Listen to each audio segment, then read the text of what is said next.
What is up, everybody? It is your boy, Pigskin Pete. Happy Monday to everybody. Welcome to Driving with Pete. Not walking and not sitting this time. I'm actually driving. I guess I'm technically sitting, but I'm moving while I'm sitting. Driving and talking made famous by the one, the only Carolina Jackpot. So shout out to Jackpot.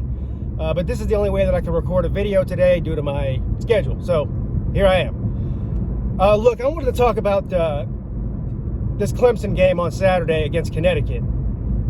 There should be nothing to talk about against Connecticut. And if you just look at the score, you say, well, Pete, how can you complain? You won 44-7. UConn had negative 40 yards rushing. The only points they scored in the entire game was on the opening kickoff return for a touchdown. How could you be mad at that? Well, I'm not necessarily mad about the score or about winning. Why would I be?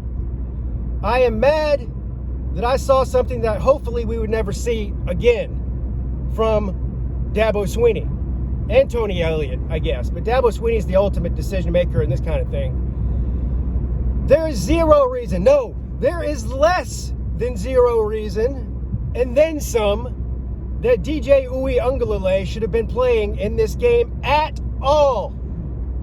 Period.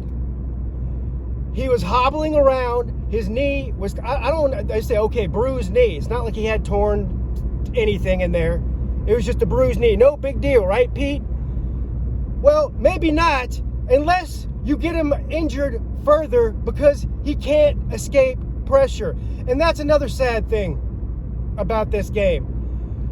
The Clemson offensive line is so bad that they couldn't even block Connecticut's front. Connecticut. For people who are maybe casual football fans and don't know how bad Connecticut is, let me tell you how bad Connecticut is. Let me put it into perspective for you. Before this game, they were a 1-8 football team. Their only win coming against the only team in the country that's actually worse than them, UMass. The two worst teams in the country are UMass and UConn. There's not a single player, except for maybe that guy that returned to kickoff to start the game, that is good or talented enough to make Clemson's roster even as a walk-on. None. So I don't want to hear about, oh, well, Pete, the injuries. Okay, I know there's like 5 million injuries. It's the worst injured team in the Power 5, blah, blah, blah. I realize that. There's a ton of injuries. The third string for Clemson should cakewalk UConn. All right? Now, back to DJ Uiagalelei. He should have never taken a single snap in this game. The guy is already not mobile when his knee is healthy. UConn was getting all kinds of pressure on him. He could not escape the pocket. He was hobbling around like Kelly Bryant in 2017 against Syracuse. And what happened in that game? What happened in 2017 when Kelly Bryant was hobbling around in the backfield, couldn't escape pressure? He got a concussion because he couldn't run. And he got knocked out of the game for another week. All this was a risk to further injure DJ Uiagalelei when we need him the most down the stretch against Wake Forest and South Carolina. And so what does Tony Elliott say after the game? Oh, well, yeah, we left him in there. We wanted to build his confidence. You can't. No confidence when you don't have a leg, son.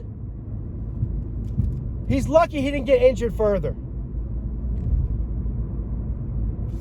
It was irresponsible. It was irresponsible by the coaching staff to put him in that position. This is not a criticism of DJ, even though, well, here's my only criticism of DJ. He couldn't hit the broadside of this was his worst passing game, and it's not even close. It's not even close. The score could have been 70-7 if he had just hit a couple of wide open receivers in the end zone. He missed a couple of guys that were wide open. He just overthrew them by 5 yards. And look, I'm not even necessarily blaming that on DJ. He couldn't plant his foot. His already shaky mechanics were even worse because he didn't have a leg. And I don't know how anybody with 2 eyeballs who's watching the game, whether it's from the sideline, on a TV, or from the press box, couldn't see that he was struggling physically. And they still left him in there. They finally put Pumachan in. Pumachan goes down the field, scores a touchdown immediately for the first touchdown of the game. Well, first offensive touchdown of the game. And he hurts his shoulder. So he tells Coach, hey, I hurt my shoulder, so they don't want to put him back in. But they had no problem putting DJ back in when he was hurt. No, sirree, Bob. No problem with that. Look, I hate the coaching decision. I don't care if we had to play Hunter Helms or take another player and make them play quarterback from a wide receiver or somebody. They play quarterback in high school. I don't care what the situation is. We could not run the ball effectively. We started a walk-on, Darian Rencher, the Disney man, at running back. Here's the other thing. So they dressed both Pace and they dressed Will Sweeney. They were on the sideline. And they even said before the game, well, an emergency situation, we'll bring in Shipley if we have to. But he's hurt, so we don't want to risk it. Well, why doesn't that same logic apply to DJ? You should have started Pumachan. And then if you got in a precarious situation where the game was on the line or something, or Pumachan gets hurt, and then Hunter Helms gets you in a bad situation, DJ should have been third on the depth chart is what I'm getting at. He should have been third, not first. He should have been the last resort, not the first resort. And if your intention was to keep him in there to boost his confidence, you failed miserably.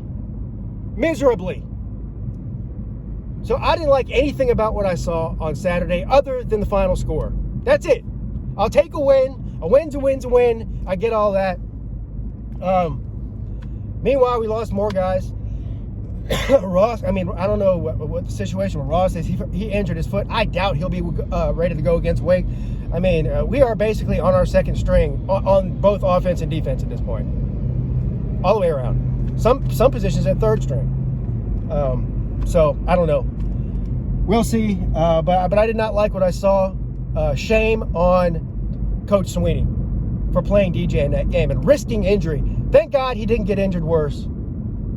But if he would have, there would have been some backlash from me and a lot of other fans out there. Look, people, I was arguing with people on Twitter during the game. Coach Sweeney is not untouchable. He's not the Godfather, all right? He's a great coach, and I love him. And I still want him to coach my team now and in the future. But he's not above criticism. And when he does dumb shit like this, people like me are going to call him out for it, whether you like it or not. That's it. I'll see you guys later tonight, 10 p.m. for the Lunch Money Show. Your boy, Pigskin Pete, is checking.